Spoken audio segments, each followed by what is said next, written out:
Your airbags went off. Should I send an ambulance? We were fine, but she called for a tow truck and a limo. Good thing I called OnStar. OnStar called us. Oh, right. The one-touch connection to people who can help. OnStar. Call 1-800-OnStar-7. In Chechnya, Russian tank planes fought to cut off the last major supply route to Grozny. The Russian military also conceded today that few homes remain intact in the Chechen capital. But as ABC's Clay Scott reports, the offensive has unwavering support from most Russians. Russia's military campaign has been systematic, thorough, relentless, and, according to many witnesses, indiscriminate. The furious land and air assault that has intensified by the day is not only killing rebels. Chechens claim this weekend alone as many as 500 civilians died. Hundreds of thousands have fled their homes. The civilian suffering has drawn criticism from abroad, but almost none from Russians. Chechens are born murderers, says this woman. We have to hit them even harder. We should have done it a long time ago. The offensive in Chechnya is supported by an overwhelming majority of people here, most of whom see it as a clear-cut fight to eradicate terrorism.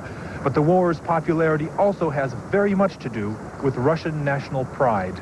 The propaganda had told the people, this time we're doing it all right. This time we learned our lessons. Our army is great. Well, any nation will like such a message. It's a message Russians are ready to hear after a series of humiliating military failures.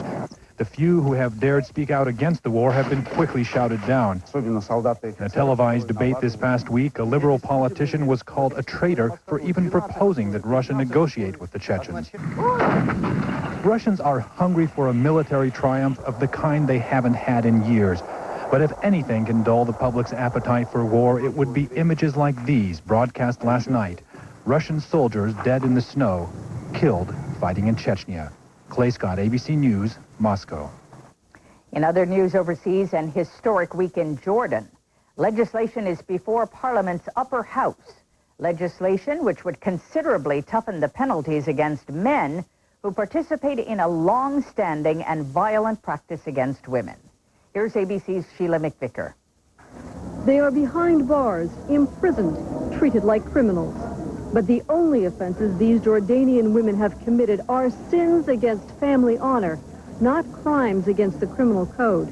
And they are in prison for their own protection, because if they were not, their fathers or brothers might kill them.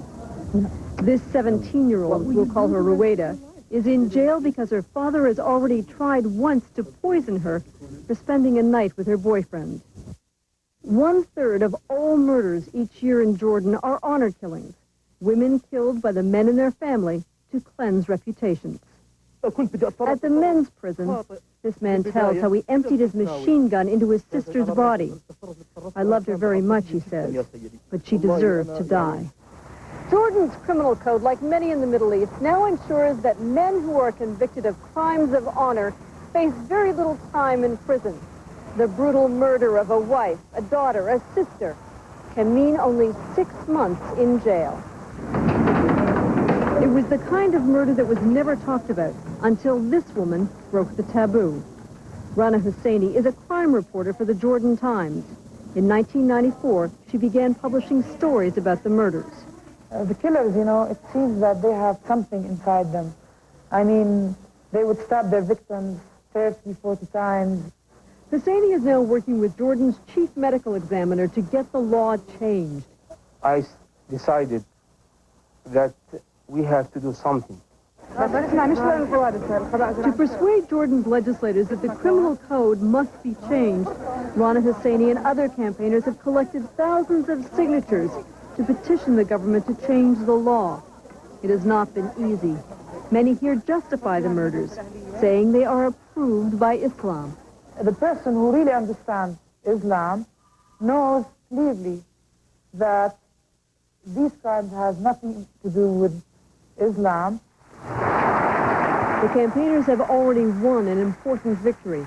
Jordan's King Abdullah has promised that his government will support changes in the law that will make the punishment for honor killings the same as for any other murder. And that might be enough to give women like Rueda the chance for a life outside prison walls. Sheila McVicker, ABC News, Amman. Still to come, despite the ban, the defiant survival of the NFL slash.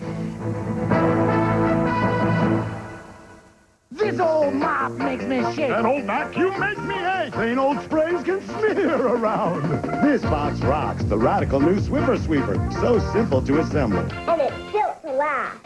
Swiffer now sliding, sweeping and a gliding. Here comes Swiffer Sweeper. Swiffer cloths use electrostatic action and lift and lock pockets to attract and trap hair, crumbs, and common allergens with no residue. Well, I'll be a Swiffer Sweeper. A tracking and a trapping, a whopping and a slapping. Here comes Swiffer Sweeper. Just toss the cloth and all that dirt goes with it. Here comes Swiffer Sweeper. When Swiffer's the one, consider it done. In the household cleaner's aisle. What should you do if you're having a heart attack? First, call an ambulance. Then take Bayer aspirin. Now Bayer may help stop you from dying when taken during a heart attack. Talk to your doctor now. Bayer, powerful pain relief and so much more. Nobody in America sells more office products to more businesses than Office Depot. You can shop our store. Taking care of business. Or you can shop our catalog. Taking care of business. You can shop online. Taking care of business. It's all mine. Taking care of business and working overtime. Work out. Office Depot, taking care of business. This is the face of erectile dysfunction. So is this. And this. Fact is, 1 in 3 men have some form of ED, a medical condition also called impotence that affects men of every age, race, and background. What else do all these men have in common? They all faced up to their problem and got help. If you're experiencing ED, there's no need to hide your face. Just talk to your doctor. It's the best way to get educated about ED and how to treat it.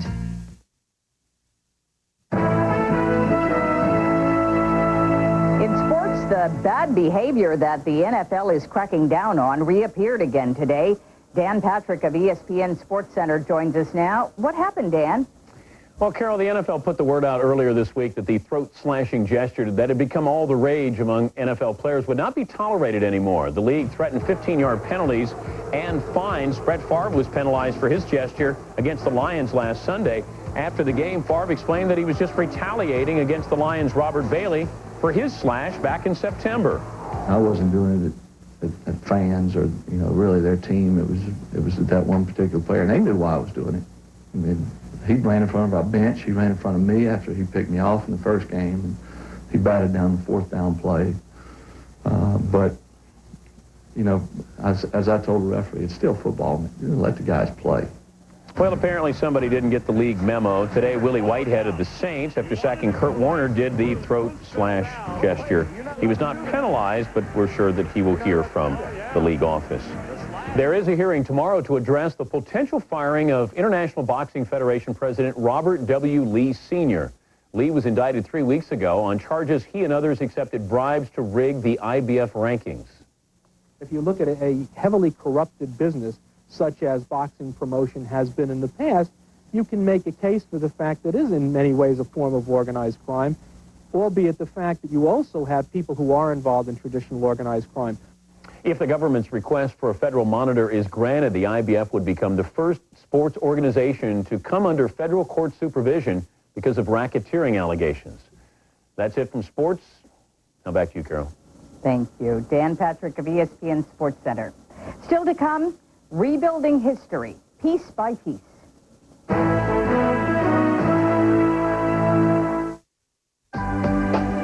Do rich people deserve more space than the rest of us? Was technology meant to improve their lives alone? Do the stars shine for their eyes only? Introducing the special edition Century 2000.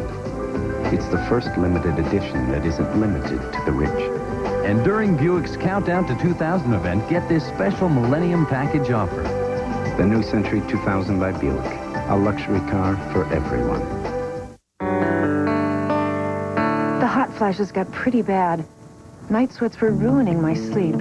Vaginal dryness made intimacy uncomfortable, and I was worried that estrogen loss at menopause could lead to osteoporosis, a long-term health problem. Menopause is complicated.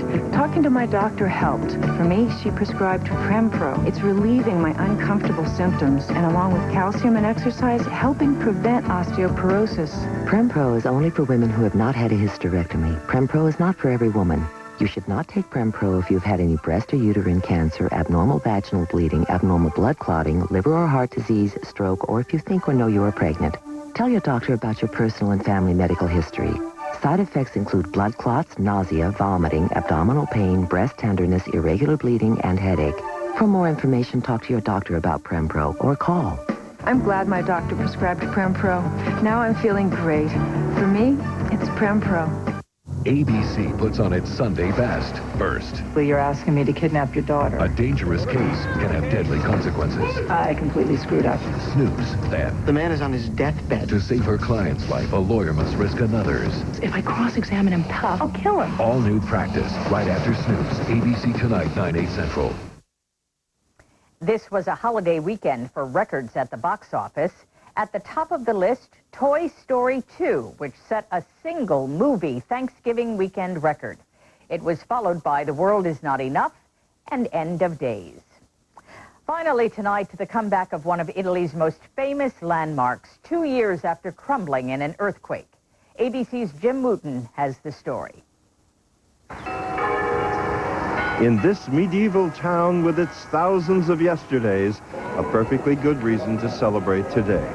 This was home to Francesco Bernardoni, the famous St. Francis of Assisi, in whose honor this grand church was built and in which his bones were interred 700 years ago. 2 years ago, a devastating earthquake nearly destroyed the church. 4 people died inside, crushed by debris that included priceless 13th century frescoes by Cimabue and Giotto, the godfathers of the Italian Renaissance. Father Nicola Giandomenico helped rescue survivors that day and dreamed of the restoration. We did begin to realize that maybe by the end of 1999 we could make such an effort. The church was badly damaged. The largest pieces of the art, no bigger than a fist. The smallest, breadcrumbs. And yet, in fewer than 800 days, look at this. It will never be what it was, but from more than 500,000 fragments, there is already this and the promise of more. All this in 2 years would be remarkable in any country, any culture.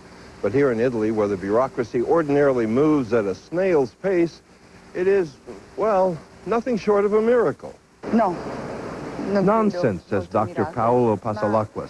Hard work and will, she says, both of which seem to be lacking for thousands still left homeless by the earthquake. And yet many of them have no objection at all to the priority given to the Basilica of St. Francis or to its formal reopening today.